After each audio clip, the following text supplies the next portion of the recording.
Hi, this week I want to talk to you guys a little bit about agreements and vows.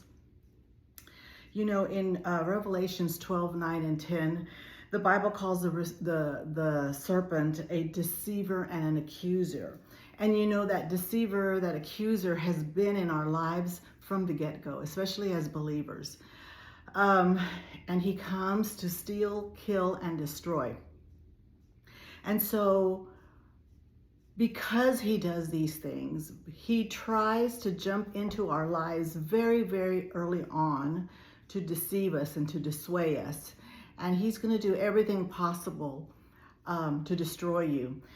And so agreements and vows are things, are commitments that we make in our lifetime, especially as children. And it basically, the enemy assaults, you hate to think about this, but the enemy assaults children. He jumps on any opportunity to intensify accusing messages. And so he begins to whisper lies early on about who we are and about the world around us. And so as we make meaning of our experiences, it's commonplace to accept and agree with some of these lies because that's our nature to do that. And so the enemy will try and, like I said, and at a very young age, to begin to whisper into your ear.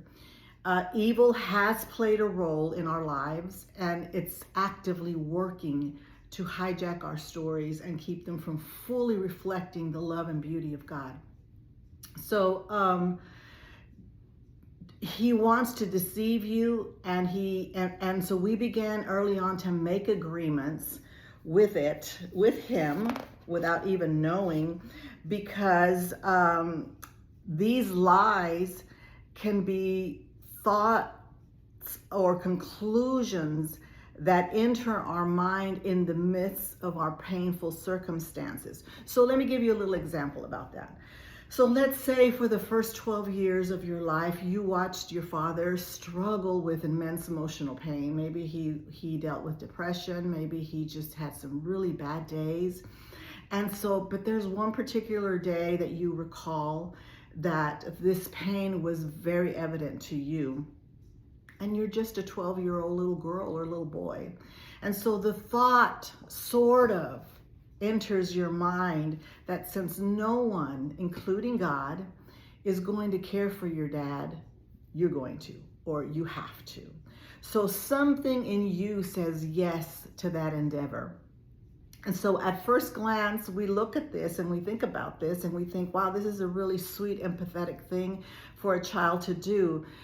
The impossibility, though, of that task dooms the endeavor completely. And just like that, you, that child that was 12 years old, made an agreement with evil because you have pledged to take on a task that no child can accomplish.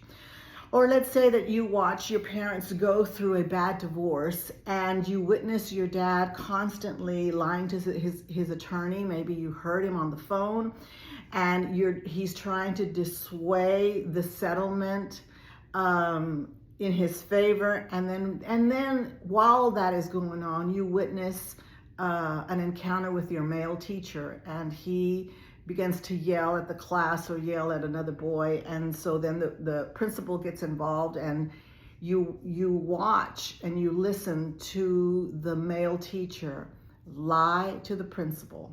So in your pain of these circumstances, you begin to believe all of a sudden you will make this realization in your mind, because the enemy is making sure that you as a girl are listening to this, and he's whispering, when men are in trouble, they will always lie to get out of it. So you grow up with this understanding, and just like that, you have pledged yourself to a lie that will wreak havoc in your future relationships, and obviously with men, and most importantly with your husband. Why? Because you have agreed with the father of lies, and you have given assent to that agreement.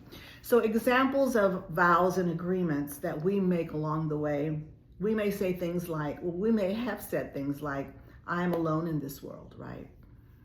or whenever someone accuses me, I will admit that I've done wrong. Otherwise, the relationship will end.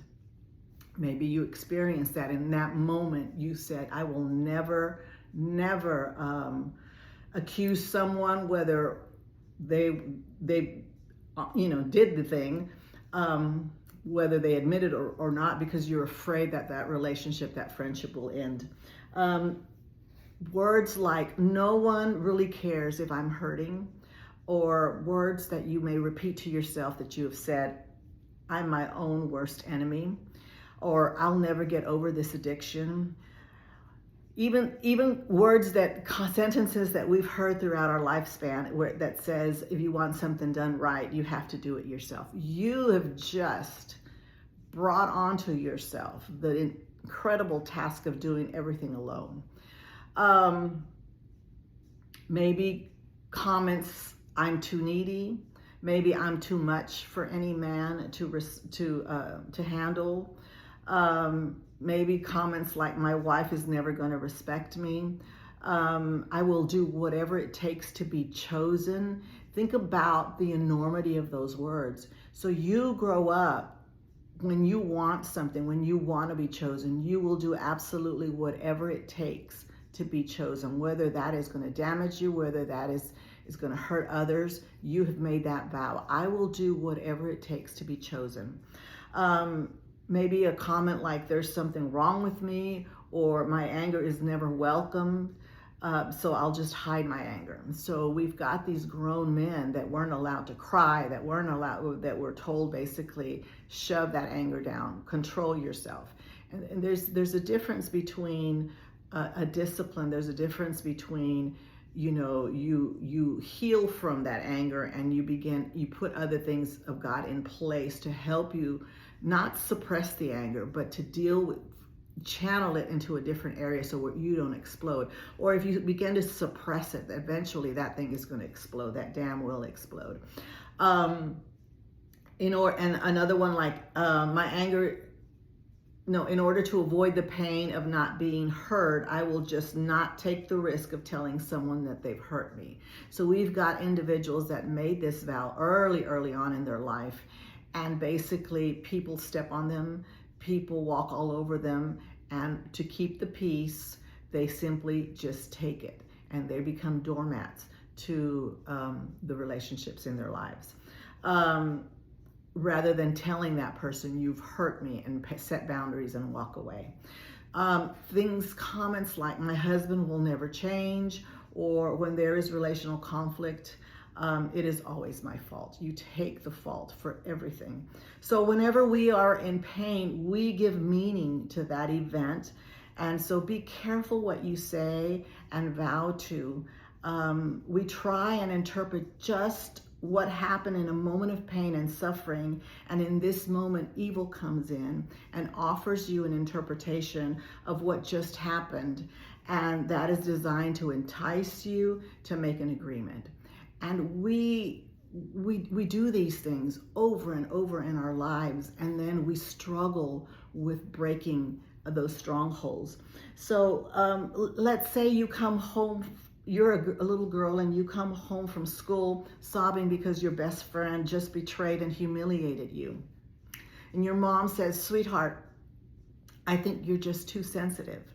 In that moment, something in you makes an agreement with that simple sentence, I'm too sensitive. So from that moment, you begin to slowly kill your tenderness, your sensitivity, and you find a way to numb out so that things don't get to you like before. So then you don't feel as deeply as before. And on your bed that night, you agreed and vowed to not be sensitive anymore.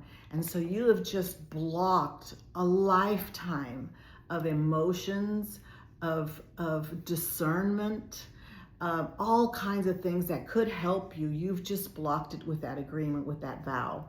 So